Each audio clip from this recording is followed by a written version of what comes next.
Good morning students. Today we are studying about human alimentary canal. Human alimentary canal it means human digestive system. Human digestive system which is started with mouth and end with anus. तो ये जो पूरा part होता है mouth से लेकर anus तक, ये जो एक कैनाल के रूप में ये जो एक सिस्टम बना हुआ है, इसको एलिमेंट्री कैनाल यानी कि आहार नाल कहते हैं। ये हमारे डाइजेस्टिव सिस्टम का काम करता है। तो सबसे पहले हम इसके पार्ट देख लेते हैं। Mouth, oesophagus, stomach, liver, small intestine, ये अंदर जो है, एंड लार्ज इंटेस्टाइन, पेंक्रियास।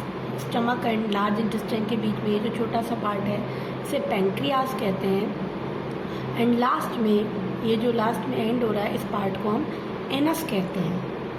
तो हम स्टडी करते हैं कि किस तरह से ह्यूमन के अंदर डाइजेस्टिव प्रोसेस स्टार्ट होता है। सबसे पहले हम जो फूड इंटेक करते हैं वो माउथ के अंदर जाता है। इस प्रोसेस को इंजेशन कहते हैं। Ingestion means intake of food. Food intake होने के बाद इस माउथ के अंदर दो पार्टिकल, एक तो टंग एंड टीथ, मिलकर फूड के डाइजेशन में हेल्प करते हैं। टीथ फूड को च्यूइंग एंड ग्राइंडिंग का काम करते हैं। ह्यूमन बीइंग में 4 टाइप के टीथ होते हैं, के नाम मैं आपको बता देती हूँ। Canine, incisor, molar and premolar. 4 type के टीथ होते हैं हमारे मुंह में। इनमें से इनका काम अलग अलग होता है। कैनाइन टीयरिंग का काम करते हैं, तोड़ने का किसी चीज़। इंसीजर किसी चीज़ को चीरने फाड़ने का काम करते हैं। मोलर एंड प्रीमोलर ग्राइंडिंग यानी कि पीसने का काम करते हैं। इसके बाद जब ये फूड को छोटे छोटे पार्ट में तोड़ देते हैं टीथ, उसके बाद टंग अपना रोल यहाँ पे प्ले करती है। टंग 2 काम करती है।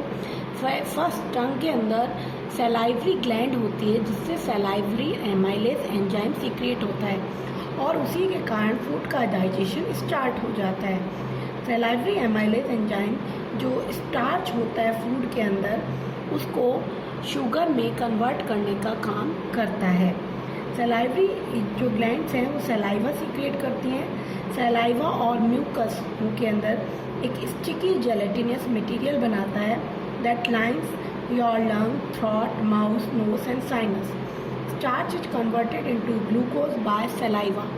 सलाइवरी एमाइलेज का मेन काम है कि वो स्टार्च को ग्लूकोज में कन्वर्ट करती है। इसके अलावा टंग का एक और काम है कि इसके ऊपर टेस्ट बड होती है यानी स्वाद कलिकाएँ, जो हमें डिफरेंट टेस्ट जैसे कि स्वीट, सॉर, बिटर टेस्ट, इनका अनुभव कराती हैं। आप जब टंग और टीथ फूड को ग्राइंड कर देते हैं, उसमें सलाइवा मिक्स हो जाती है, तो फूड एक पेस्ट के रूप में कन्वर्ट हो जाता है। यहाँ पे माउथ के अंदर इतना ही डाइजेशन होता है। तो एक क्वेश्चन याद रखेंगे कि स्टार्च का डाइजेशन माउथ में स्टार्ट हो चुका है। Starch means A type of carbohydrate, यानी कार्बोहाइड्रेट का डाइजेशन माउथ में स्टार्ट हो चुका है। प्रोटीन और फैट का नहीं होता है माउथ में डाइजेशन। उसके बाद ये जो फूड पेस्ट के रूप में बन गया है, ये फूड नीचे एक जो लंबी ये पाइप है जिससे ऑसियोफेगस या हम फूड पाइप कह सकते हैं, फूड इसके अंदर आ जाता है। इस पार्ट में, डाइजेस्टिव सिस्टम के इस पार्ट में कोई डाइजेशन नहीं होता है। ये सिर्फ एक वे है जिससे फूड माउथ से स्टमक में चला जाता है। यहाँ पे एक इम्पॉर्टेंट काम होता है कि फूड पाइप के अंदर पेरिस्टाल्टिक मूवमेंट होता है। पेरिस्टाल्टिक मूवमेंट एक तरह का कॉन्ट्रैक्शन और रिलैक्सेशन है मसल्स का, जिसके कारण फूड को आगे पुश मिलता है और फूड आगे की तरफ खिसकता चला जाता है। Means contraction and expansion of muscles of the oesophagus is called peristaltic movement. Peristaltic movement के कारण ही फूड यहाँ रुका नहीं रहता है और आगे पुश होता हुआ स्टमक में आ जाता है, यानी कि फूड आ गया है स्टमक में। स्टमक जो है हमारी एलिमेंट्री कैनाल का सबसे वाइडेस्ट पार्ट होता है, यानी सबसे चौड़ा पार्ट होता है। स्टमक को 3 भागों में बांटा जाता है, पाइलोरिक, फंडिक। इन प्रोटीन्स में 3 तरह के मेन एंजाइम निकलते हैं, जो कि इसके चारों तरफ जो इसकी दीवार पे ग्लैंड्स हैं, जिन्हें गैस्ट्रिक ग्लैंड्स कहते हैं, उनसे निकलते हैं। इससे जो जूस निकलता है उसे गैस्ट्रिक जूस कहते हैं।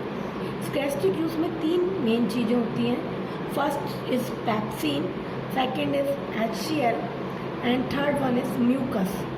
पैप्सिन एक एंजाइम है दैट ब्रेक डाउन प्रोटीन। यहाँ प्रोटीन का ब्रेक डाउन स्टार्ट होता है पैप्सिन एंजाइम के कारण। HCl एक एसिड होता है जो इसके कारण हमारा स्टमक के अंदर जो मीडियम होता है वह एसिडिक बन जाता है, और पैप्सिन एंजाइम एसिडिक मीडियम में ही वर्क कर पाता है। तो यहाँ पे HCl 2 वर्क करता है। फर्स्ट, मीडियम को एसिडिक बनाता है।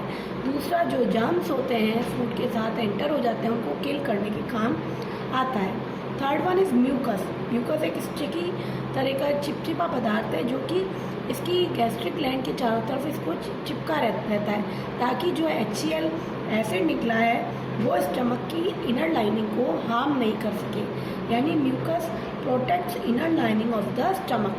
म्यूकस इनर लाइनिंग को प्रोटेक्ट करता है। यहाँ पे प्रोटीन का डाइजेशन स्टार्ट हो चुका है। पैप्सिन से प्रोटीन जो है जो अपने छोटे पैप्टोन्स एमिनो एसिड्स में कन्वर्ट होना स्टार्ट हो जाता है। इसके बाद फूड स्टमक से निकल करके स्मॉल इंटेस्टाइन में जाता है।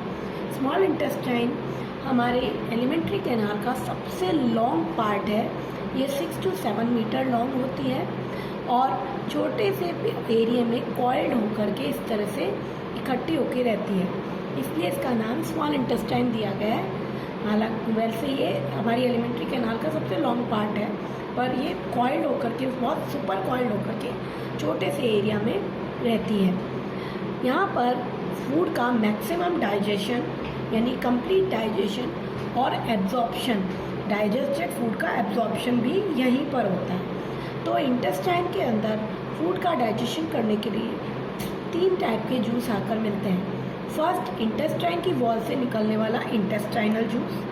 सेकंड, यहाँ जो लिवर है, लिवर से एक बाइल डक्ट आकर के बाइल जूस को लेके आती है स्मॉल इंटेस्टाइन में।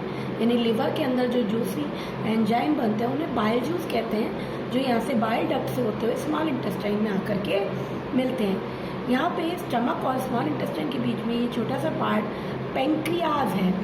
पेंक्रियाज एक एक्सोक्राइन और एंडोक्राइन दोनों ग्लैंड का काम करती है। यानी कि एंडोक्राइन ग्लैंड मतलब वो जो डक्टलेस ग्लैंड होती हैं, तो उसके रूप में ये इंसुलिन हार्मोन निकालती है जो शुगर कंट्रोल करता है, और एक्सोक्राइन ग्लैंड के रूप में ये जो है डाइजेस्टिव एंजाइम निकालती है पैंक्रियाटिक जूस, जो यहाँ से होकर के इंटेस्टाइन स्मॉल इंटेस्टाइन में आकर के मिल जाते हैं। यानी स्मॉल इंटेस्टाइन के अंदर ये तीनों juice, bile juice, intestinal juice and pancreatic juice मिलकर फूड का मैक्सिमम डाइजेशन करते हैं। यहाँ पर इंटेस्टाइनल एंजाइम कार्बोहाइड्रेट को ग्लूकोज में कन्वर्ट करता है, carbohydrate converted into glucose, fat converted into fatty acid, fat को फैटी एसिड में कन्वर्ट कर दिया जाता है plus glycerol, and protein converted into amino acid. यानी कि हमारे फूड के जो मेजर कंपोनेंट है कार्बोहाइड्रेट, प्रोटीन और फैट, उन सभी को उनकी सिंपलर फॉर्म में यहाँ पे कन्वर्ट कर दिया जाता है with the help of intestinal juice, bile juice and pancreatic juice. अब ये जो फूड डाइजेस्ट हो गया, इसको एब्जॉर्ब करना ज़रूरी होता है और इन्हें एब्जॉर्ब करके ब्लड में मिलाया जाता है। तो यहाँ पर फूड को एब्जॉर्ब करने के लिए इसकी जो वॉल होती है इंटेस्टाइन की, अंदर से इस तरह से फिंगर लाइक प्रोजेक्शन होते हैं उनमें, जिन्हें विलाई कहते हैं। ये विलाई एब्जॉर्प्शन के लिए सरफेस एरिया को काफ़ी बढ़ा देते हैं और उसके कारण जो फूड होता है वो डाइजेस्टेड फूड एब्जॉर्ब होके इन इंटेस्टाइन स्मॉल इंटेस्टाइन के चारों तरफ जो ब्लड कैपिलरीज हैं उनके अंदर ब्लड में जा कर के मिक्स हो जाता है। यहाँ पे एक बात और ध्यान रखनी है कि लिवर का जो बाइल जूस है उसका एक और काम है कि जब स्टमक से फूड इंटेस्टाइन में आया था तब फूड एसिडिक मीडियम में था, क्योंकि यहाँ HCl सीक्रिएट हुआ था। लेकिन पैंक्रियाटिक एंजाइम और इंटेस्टाइन के एंजाइम को वर्क करने के लिए इंटेस्टाइन से जो एंजाइम निकलता है ट्रिप्सिन